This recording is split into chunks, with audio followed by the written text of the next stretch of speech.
Jepang juga suatu negara pertanian.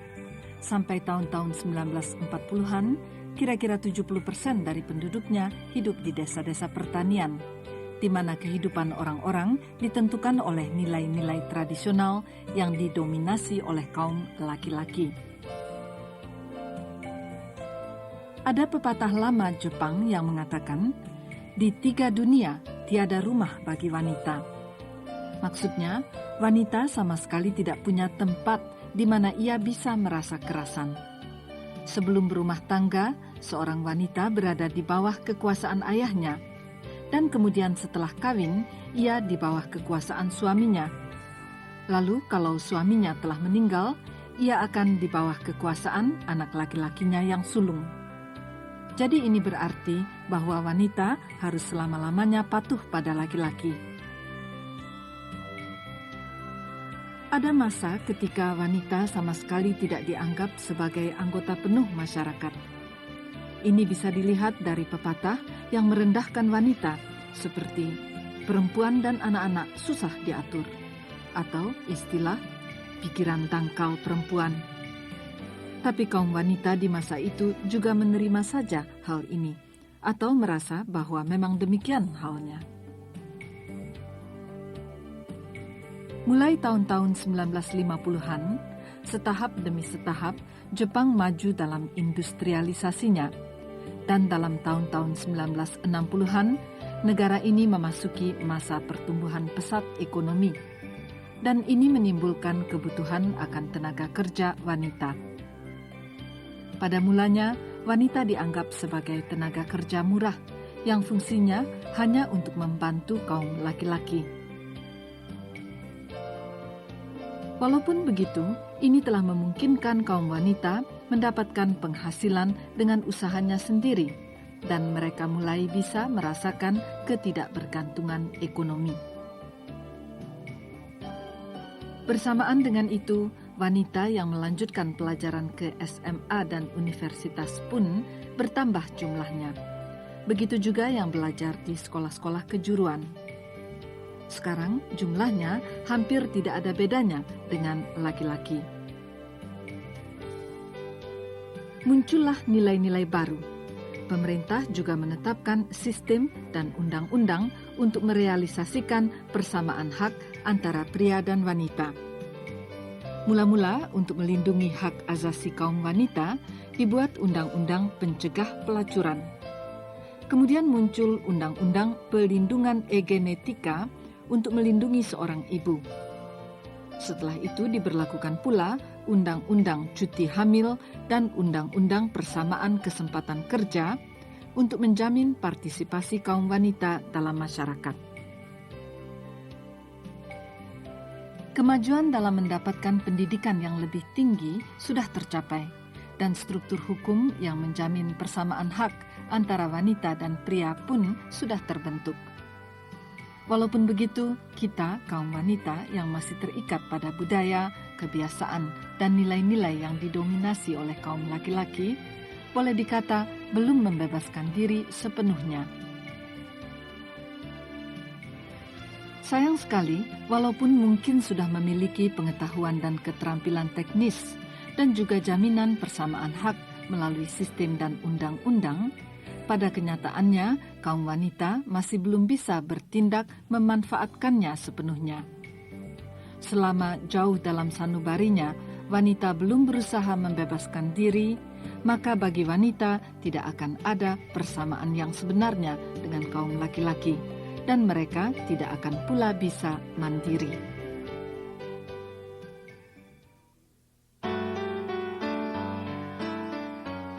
Hal yang sama dapat pula dikatakan tentang negara-negara Asia Timur Laut, di mana derap pembangunan ekonominya telah sangat pesat.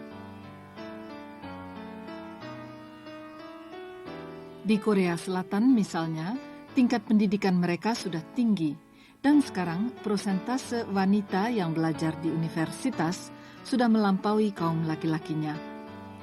Tetapi nilai-nilai budaya Konfusius yang selama ini menjadi sumber dukungan moral dalam masyarakat yang didominasi laki-laki di sana, telah menembus dalam-dalam ke setiap pelosok, merintangi kaum wanita untuk menjalankan kegiatan mereka secara bebas dan mandiri sepenuhnya.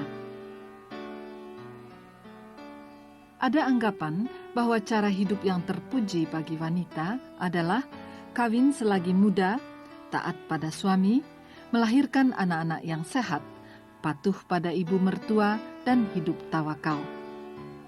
Pada kenyataannya, walaupun sudah menjalani pendidikan tinggi, tapi tempat kerja di mana mereka bisa memanfaatkan pendidikannya itu masih terbatas sekali.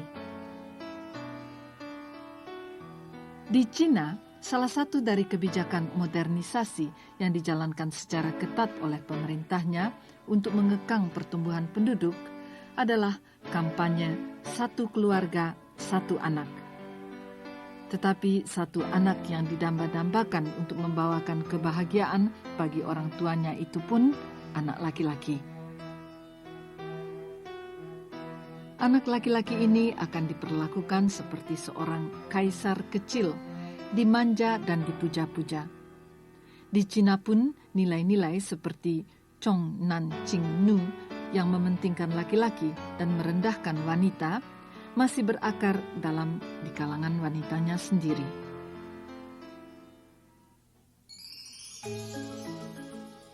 Dengan masuknya modal dari perusahaan-perusahaan asing, negara-negara Asia Tenggara mengalami industrialisasi yang pesat. Di Malaysia misalnya, sejak tahun-tahun 1970-an, kawasan-kawasan industri mulai dibangun untuk membuat alat-alat listrik, komponen-komponen elektronik, dan lain sebagainya. Tapi 70% dari pekerjanya adalah wanita-wanita muda yang datang ke sana sebagai buruh murah dari desa-desa pertanian. Wanita-wanita yang di kampungnya selama ini taat pada ayah atau suami mereka, di pabrik-pabrik tempat bekerja pun terus dengan rela mematuhi perintah-perintah mandor dan kepala kelompoknya, bertindak sesuai peraturan dan bekerja dengan rajin dan patuh.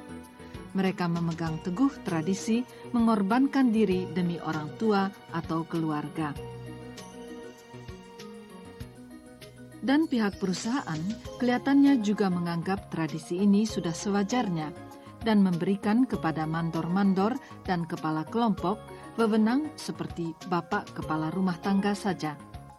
Mereka menjalankan sistem pengelolaan yang menuntut jam kerja yang panjang dan upah yang murah, serta melarang pembentukan serikat-serikat buruh.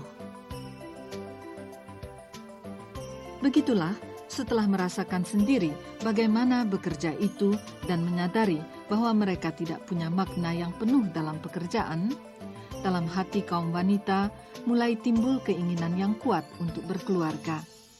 Mereka tiba pada kesimpulan bahwa ternyata yang paling penting adalah untuk secepat mungkin menemukan pasangan yang cocok. Sayang sekali, wanita-wanita ini pada hakikatnya sama sekali tidak mendapat kesempatan untuk mengembangkan kemampuan dan kemungkinan yang mereka miliki.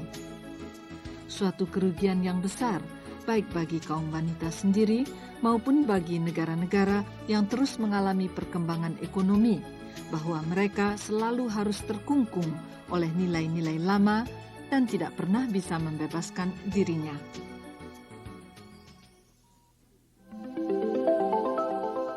Di negara-negara Asia Selatan seperti Bangladesh, Pakistan, Nepal, India, dan lain-lainnya, pengaruh dari nilai-nilai tradisional dan kepercayaan terhadap kaum wanita lebih serius lagi.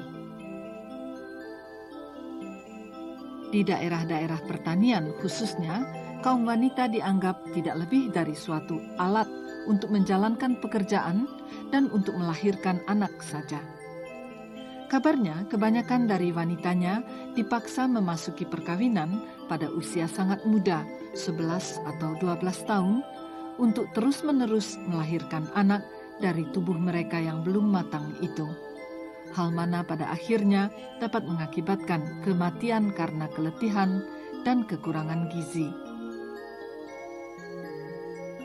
Di India, aturan-aturan berdasarkan kasta dan kepercayaan tradisional telah menyusupi setiap aspek kehidupan sehari-hari, dan kaum wanitanya terikat oleh hukum dan aturan ini.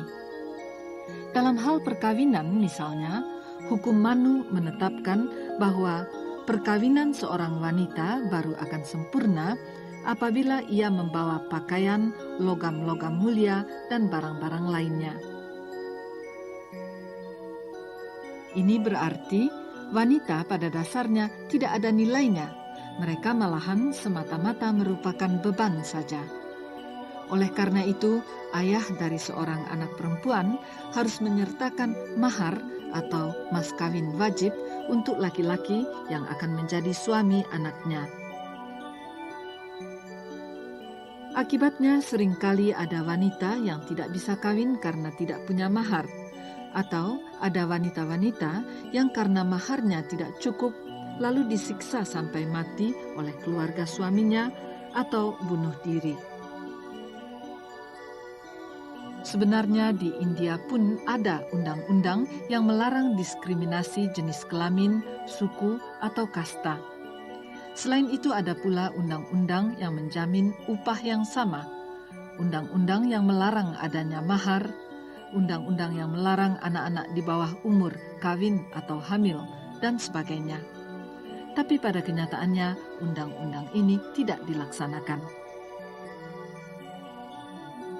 Kebanyakan negara di Asia Selatan sudah mengulurkan tangan untuk membantu kaum wanita dengan membuat berbagai undang-undang dan sistem untuk melindungi hak asasi wanita dan merealisasikan kebebasan serta persamaan hak kaum wanita.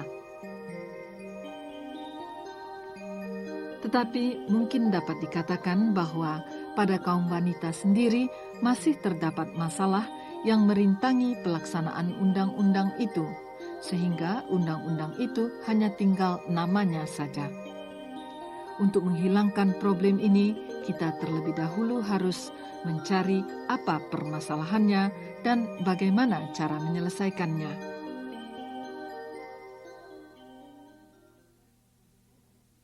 Wang Shumiao, seorang penerjemah bahasa Cina, mengatakan, Cina negerinya luas sekali dan sejarahnya juga panjang. Di antara satu daerah dengan yang lainnya ada perbedaan yang besar sekali dalam hal bahasa dan kebudayaannya. Tapi walaupun tiap daerah masih punya budaya tradisionalnya masing-masing, ada satu unsur yang mereka semua punyai, yaitu budaya Konfusius. Jalan pemikiran Konfusius hampir tidak kelihatan lagi karena adanya revolusi kebudayaan dan kebijakan-kebijakan modernisasi yang sekarang sedang digalakkan. Sebetulnya penduduk di daerah-daerah pedesaan masih berpegang teguh pada nilai-nilai tradisional lama. Ini bisa dilihat misalnya dalam pandangan yang umum di sana bahwa wanita tidak memerlukan pendidikan tinggi. Sedang di kota-kota pun, kaum laki-laki menjaga jarak dari wanita yang punya pendidikan tinggi. Istri-istri harus patuh pada suaminya, dan pekerjaan-pekerjaan rumah tangga itu dianggap tugas wanita. Saya rasa jalan pikiran seperti ini juga masih tersisa sebagai bagian dari pandangan kaum wanita sendiri tentang dirinya.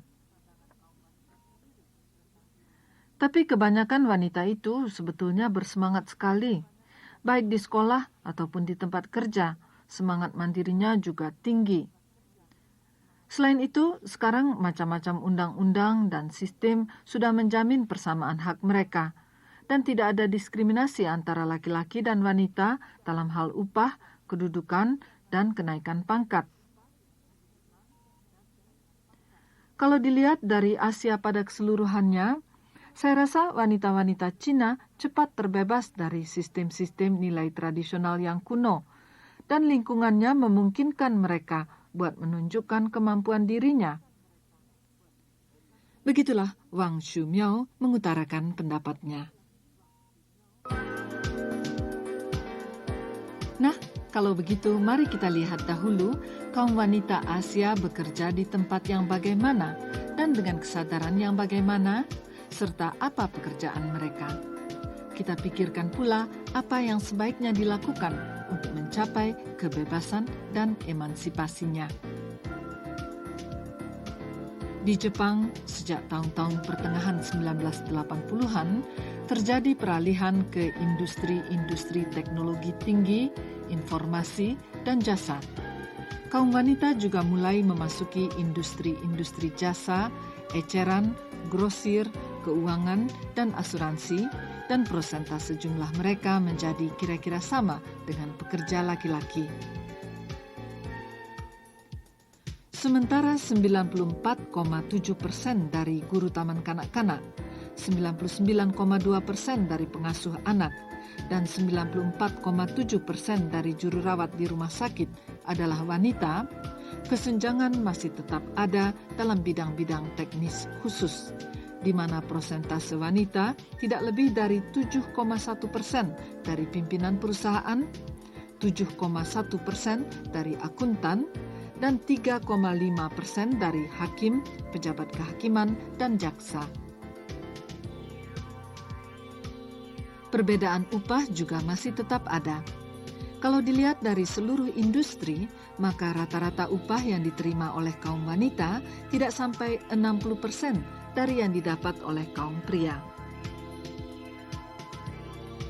Dalam hal kemampuan kerja, antara pria dan wanita sebenarnya tidak ada bedanya. Lingkungan di Jepang, baik secara hukum maupun struktural, sudah mapan. Walaupun begitu, masih nampak juga adanya kesenjangan. Dan ini adalah karena tebalnya tembok nilai-nilai lama yang merintangi usaha kaum wanitanya.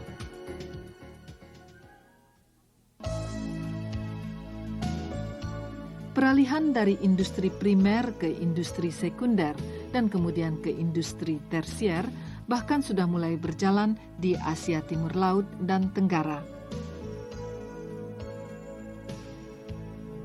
Akibatnya adalah bahwa orang-orang yang mengalir dari desa-desa pertanian ke kota-kota besar menjadi sumber tenaga kerja murah bagi industri pepabrikan dan industri-industri lainnya.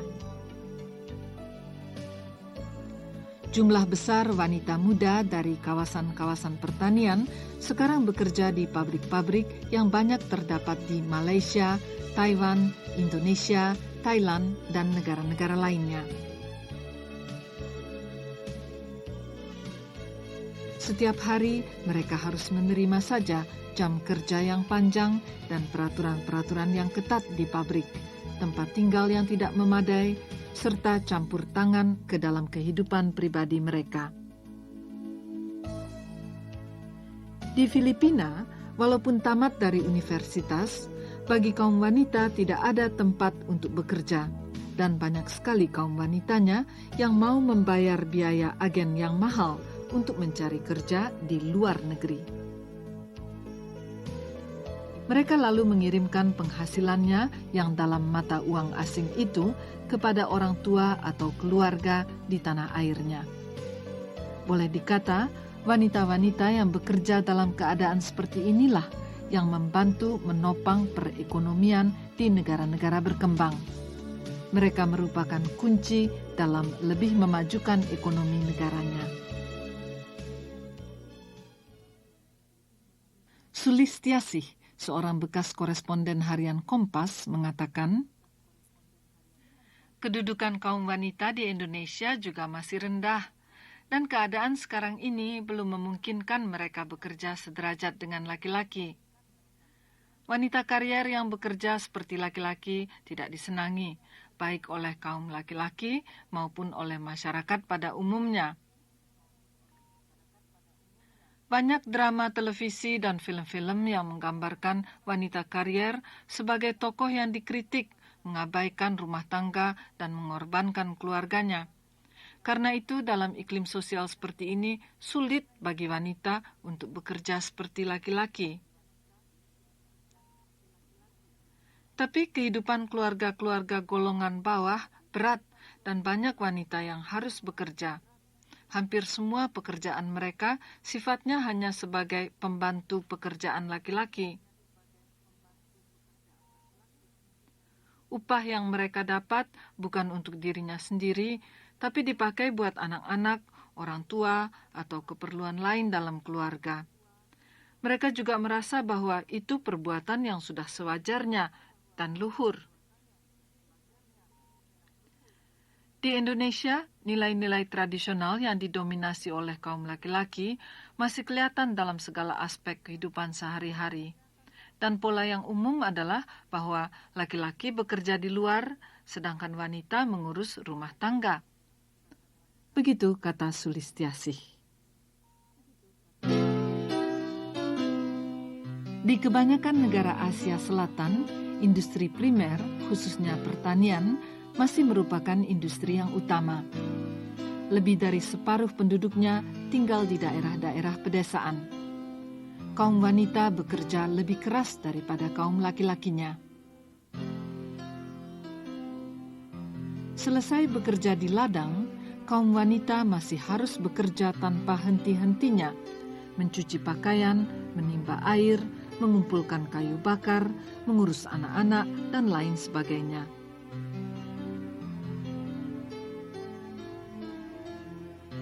Di Malaysia, mereka yang bekerja di perkebunan-perkebunan karet, kelapa sawit, dan lain-lainnya, pukul 4 dini hari sudah harus bangun untuk bekerja. Upah yang dibayarkan kepada wanita dan anak-anak tidak ada separuh dari yang diterima kaum laki-lakinya. Walaupun seluruh keluarga bekerja, sebagian besar mereka hidupnya masih tetap di bawah garis kemiskinan. Padahal produk-produk dari sini menghasilkan 40% dari seluruh devisa negara. Dengan kata lain, kaum wanita yang tempatnya paling bawah dalam masyarakat inilah yang menopang industri-industri utama negara. Di Asia Selatan, terutama di daerah-daerah pertaniannya, anak-anak dianggap sebagai tenaga kerja dan kekayaan. Itulah sebabnya umumnya orang-orang punya banyak anak. Tetapi hal ini sebaliknya mengakibatkan berkurangnya kesempatan kerja dan lebih merendahkan upah. Dan ini menimbulkan lingkaran setan aliran penduduk yang berlebihan ke kota-kota besar dan terbentuknya daerah-daerah kumuh.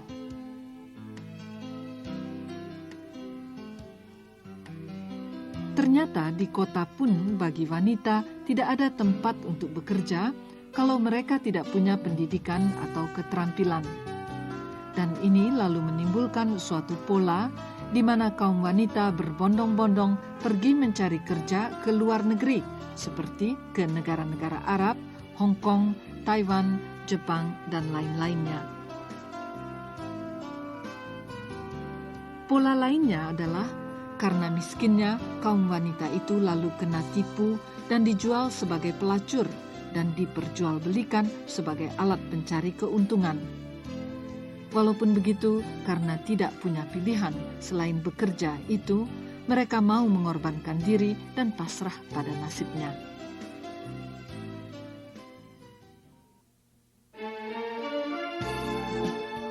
Tapi ini bukannya berarti bahwa kaum wanita Asia hidup dalam keputusasaan dan bagi mereka tidak ada harapan sama sekali. Di Filipina, Gabriela yang dibentuk oleh sebuah gabungan kelompok-kelompok wanita giat di garis depan gerakan bagi demokrasi dan liberalisasi kaum wanita. Gabriela mencela penindasan dan korupsi oleh bekas Presiden Marcos. Walaupun banyak anggota mereka dipenjarakan sebagai tahanan politik dan disiksa dalam penjara, tapi mereka terus saja berjuang dan melawan, sampai akhirnya melahirkan seorang presiden wanita, Corazon Aquino. Dengan demikian, Gabriela telah menunjukkan pengaruhnya dalam menggerakkan politik. Di desa-desa pertanian di Bangladesh, ada sebuah komite wanita yang dikenal sebagai Shomiti. Mereka membentuk dana dengan cara mengumpulkan segenggam beras dari setiap anggotanya. Dana itu lalu dipergunakan untuk membuat barang-barang kerajinan tangan dari bahan rami. Mereka juga merintis jalan menuju kemandirian dengan membuat tambang dari sabut kelapa, memelihara kambing, dan menjalankan kegiatan-kegiatan lainnya. Kaum wanita yang selama ini selalu direndahkan, lambat laun mulai mendapatkan kembali kebanggaannya sebagai manusia.